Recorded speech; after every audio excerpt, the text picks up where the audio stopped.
ஓம் நமச்சிவாய. நாம் இப்பொழுது பார்க்க போவது செம்பனார் கோவில் சுவர்ணபுரீஸ்வரர் ஆலயம். அங்கே கும்பாபிஷேகத்துக்கான ஏற்பாடுகள் நடந்து கொண்டிருக்கின்றது.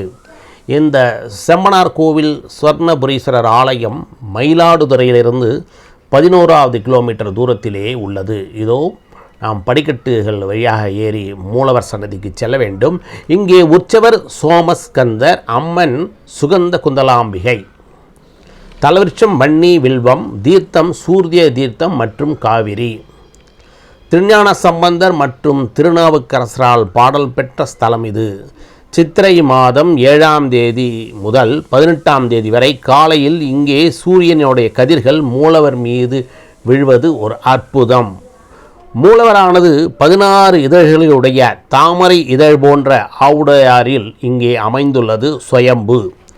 லட்சுமி தேவி திருமாலை கணவனாக அடைந்தது இத்தல இறைவனை வழிபட்டுத்தான். எனவே இத்தலத்திற்கு லக்ஷ்மிபுரி என்ற பெயரும் உண்டு.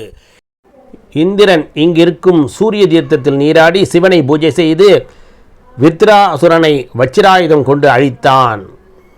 அதனால் இவ்விடத்திற்கு இந்திரபுரி என்ற பெயரும் உண்டு. முருகன் இத்தல இறைவனை பூஜித்து ஆயுதம் பெற்றதால் இவ்வூருக்கு கந்தபுரி என்ற பெயரும் உண்டு. ரதி மன்மதனை அடைந்ததும் இத்தல இறைவனை வேண்டியதால் இறைவன் பெயர் சுவர்ணபுரீஸ்வரர். லட்சுமி தேவி வழிபட்டு லக்ஷ்மபுரி என்ற பெயரும் இந்த ஊருக்கு உண்டு.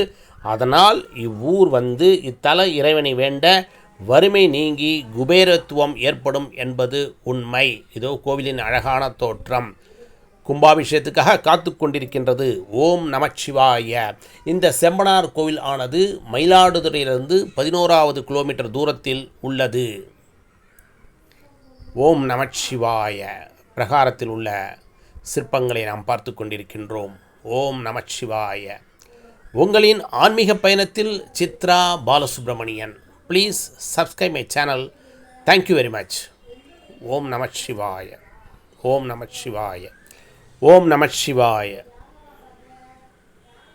செம்பனார் கோவில் சுவர்ணபுரீஸ்வரர்.